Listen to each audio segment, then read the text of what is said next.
I know this is Chris's house because I've seen this Triumph for years on Facebook, and I've always wanted to have a little go in it, or at least have a look at it in the flesh. But look at that, he's got some of the nicest Triumphs you'll ever see. Look at that, beautiful. Morning, Chris. How are you? Welcome. I haven't seen you for 2 months. It has. It's been way too long, my friend. I've been after seeing that Triumph for so long. Look at it. I could see the chrome glimmering before it even got to the roundabout. Oh, well, there you go. You better have a drive in. Oh, come on then, let's do it. Oh, look at it. I want to lick it. Very good. From getting an exit, left-hand side. Oh, yeah. Turn the key towards you. Is it warm or is it needing choke? It's just come out of the garage, so it should kick over. There we are. Look at that. Inertia seat belts. These were well up at top end, weren't they? Oh, yes. Here we go. I've never driven an automatic one of these that wasn't on the banger track. So this should be fun. Brakes off. Got my silly big shoes on. Oh, I'm not quite in there, am I? Let's get in there. One more. There we go. That's it. See, it's my fault. Done it. I won't blame the car. Last one of these I drove, I think, was at Stanley Arena, and I went a big head on with a Jag. Fantastic. I nearly took my fingers off with the bonnet. Oh. But it's nice to drive on the road. Look at, oh, it's nice. The steering wheel always feels very low on them, don't they? Your head's up there and your arms are down there. The columns are height adjustable, yeah, of course, but yeah, it's just personal preference, really. Has that done 48,000 miles from Neil? No, gosh, no, it's about 148,000. Yeah. And I lovingly refer to this as Granddaddy's X because there is very little that is original in it. But it's perfect. Yeah. And I've tried to keep it period correct in the main, and all modifications have been done very subtly. Such as suspension and those sort of things. Just thought I'd see what it sounded like. Oh, this is so smooth. This is the smoothest Triumph ever. It's a good old cruiser. You wait till you try the fuel injected one.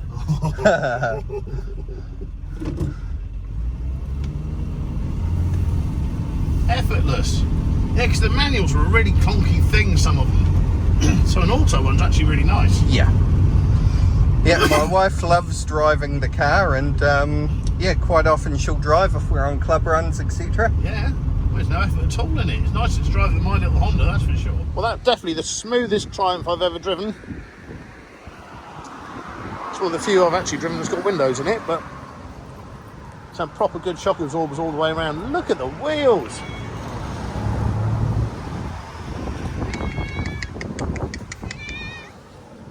Hiya, mate. You're beautiful, aren't you? Sadie. Hi, Sadie. Yeah. You're hungry, aren't you? She pretends she is. They are as close to a shark as any car can be, I think. Just look like sharks, don't they?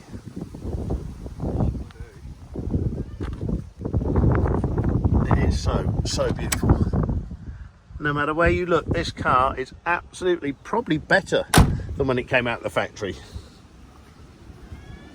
Yeah, that is gorgeous. Nice one, Chris, like that. Look at the next one. Pre-facelift, and this is a 1974. 74. Made in your homeland and imported here fully built up. Fully ready to go. In a box, probably. Yes. She's gorgeous. It's the right colour for being a shark. Tow bar and everything. Sure is. I've known this car for almost 30 years. Even got Venetians in the rear window. On the inside. I've never seen it on the inside. That is ultimately New Zealand, isn't it? I don't know. Which do you prefer? Which is your best baby? So the brown one will always be number one. Yeah. But this one, in terms of driving experience, really good. Now, how noisy is the fuel injection system on it? It's got a soft whine. The fuel pump, of course, is a wiper motor from new. They do make a weird noise, don't they? Yeah. I'll open the bonnet. Let's have a look.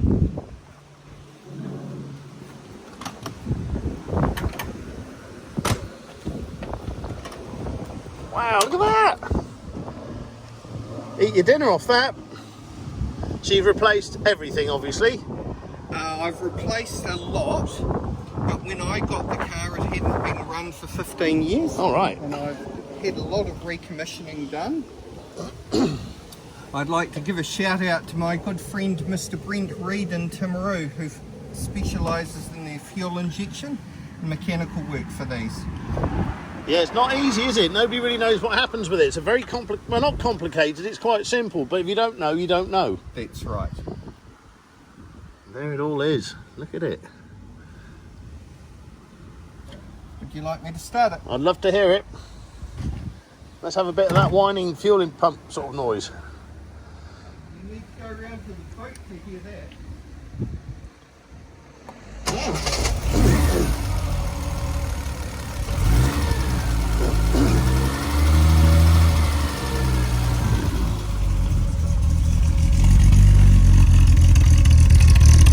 There's a soft whine for the boot, nothing much.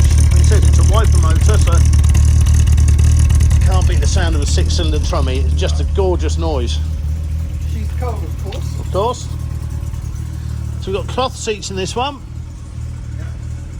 Then you've got English car. The upholstery is quite different to the New Zealand one. Yep. I see in the door card you've got the two things going on there. You've redone the wood on this one? No, Standard. What's the brake horsepower of one of these?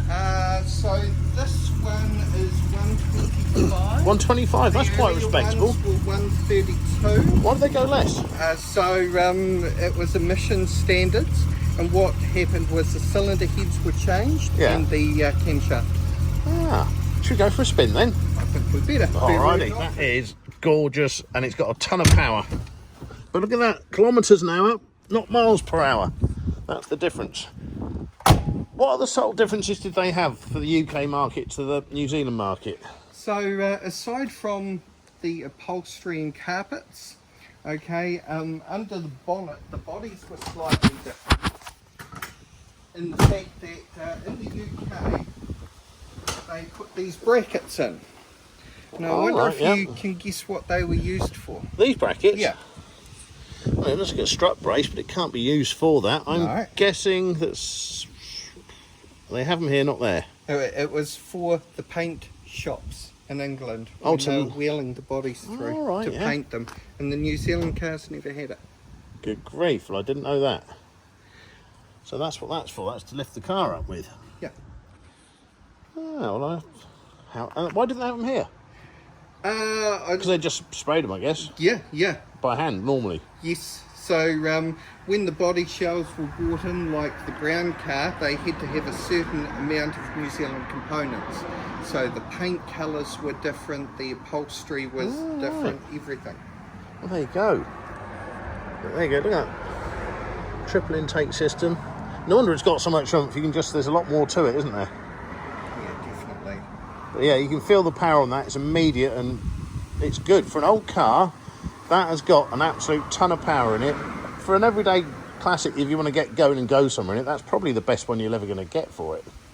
And this one here is probably the best example of it. So, yeah, love it.